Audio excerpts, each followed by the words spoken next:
खरदूषण की मृत्यु के बाद शूर्पणखा रावण के पास आ गई और रावण को सारी घटना सुनाई। तो आइए आज जानते हैं सब कुछ सुनकर रावण ने क्या किया। मारीच की माया और सोने का हिरन। शूर्पणखा का बड़ा भाई रावण लंका में राज करता था। वह अपने बल प्रताप के लिए तीनों लोकों में विख्यात था। देवता उसके नाम से ही थर-थर कांपते थे। कुबेर से उसने पुष्पक विमान छीन लिया था। खरदूषण के मारे जाने पर शूर्पणखा समुद्र पार कर रोती चिल्लाती रावण के पास पहुंची और बोली, भाई तेरे पौरुष को धिक्कार है। तेरे रहते मेरी यह दुर्गति हो रही है। अब तू कैसे मुंह दिखाएगा। इतना कहकर शूर्पणखा पछाड़ खाकर गिर पड़ी। रावण ने शूर्पणखा को उठाया और पूछा, किसने तेरा नाक और कान करे हैं? किसके सिर पर काल मंडरा रहा है? बता तो सही। शूर्पणखा ने सारा हाल कह सुनाया। राम लक्ष्मण के बल और रूप की प्रशंसा करते हुए उसने कहा कि उनके साथ एक परम सुंदरी स्त्री भी है। उसका नाम सीता है। मैंने समझा कि ऐसी सुंदरी स्त्री लंका के राजमहल के योग्य है। उसे मैं तुम्हारे लिए लाना चाहती थी। जब उन्हें मालूम हुआ कि मैं तुम्हारी बहन हूं तो वे मुझसे हंसी करने लगे और लक्ष्मण ने मेरे नाक और कान काट लिए। मेरी नाक जो गई वह तो लौट नहीं सकती, पर उस सुंदरी को अवश्य ले आओ। बैरी की चुनौती स्वीकार करो।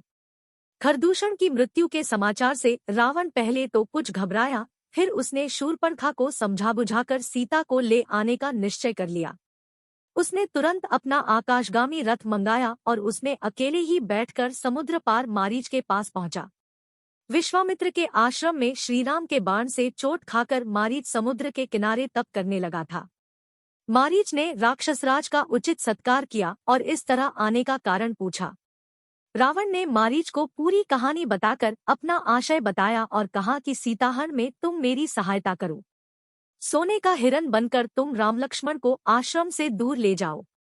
तभी मैं सीता को हर लाऊंगा।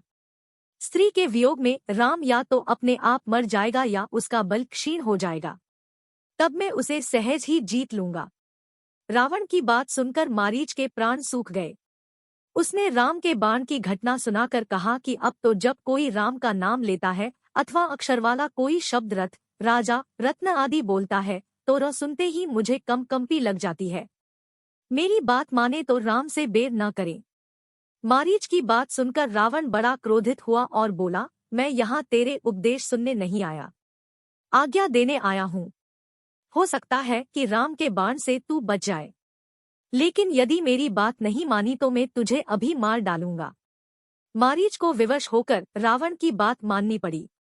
रथ में बैठकर दोनों पंचवटी पहुंचे और मारीच सोने का हिरन बनकर राम की कुटी के आसपास घूमने लगा। रावण पेड़ों के झुरमुट में छिप गया। सोने के विचित्र हिरन को देखकर सीता उस पर मुग्ध हो गई। उन्होंने राम से उसको पकड़ने का आग्रह किया। राम को कुछ संदेह तो हुआ, परंतु सीता के कहने पर वे उसके पीछे चल पड़े। लुकता छिपता मारीच राम को बहुत दूर ले गया। उसे पकड़ने का राम ने बहुत प्रयत्न किया, परंतु वह पकड़ में न आया। तब राम ने एक कठोर बाण उस पर छोड़ दिया।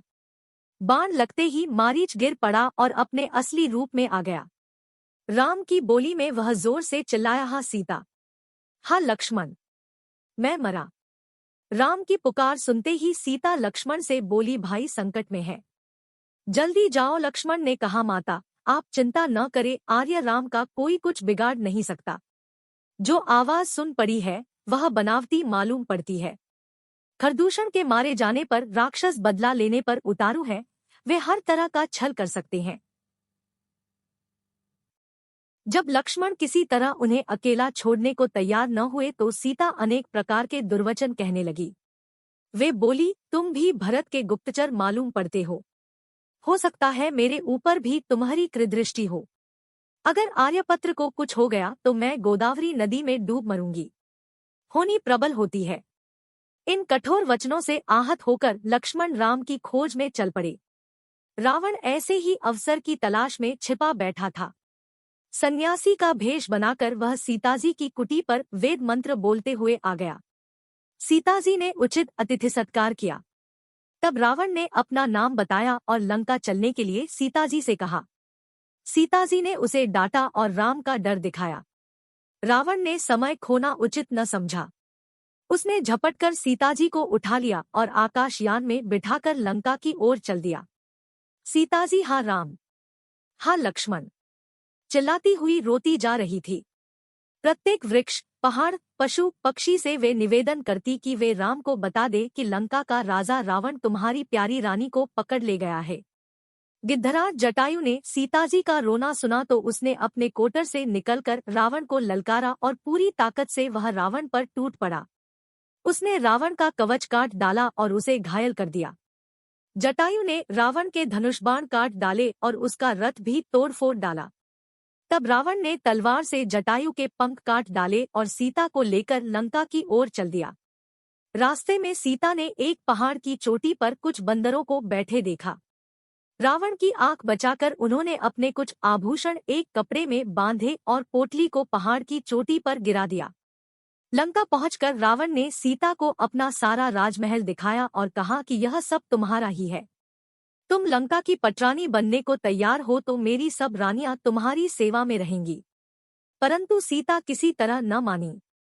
वे बराबर उसे डांटती रहीं। तब रावण ने सीता को अशोक वाटिका में रखकर उन पर कड़ा पहरा लगा दिया और कहा मैं 1 वर्ष का समय देता हूँ। यदि तू न मानी तो तेरा वध कर दिया जाएगा। श्री राम का ध्यान करते हुए सीता अपने दिन रो रो कर काटने लगी। वीडियो देखने के लिए आपका शुक्रिया। वीडियो अच्छी लगी हो तो लाइक और शेयर करें। हमारे चैनल को सब्सक्राइब करना न भूले और बेल आइकॉन प्रेस करें ताकि ऐसे और वीडियो का नोटिफिकेशन आपको मिलता रहे।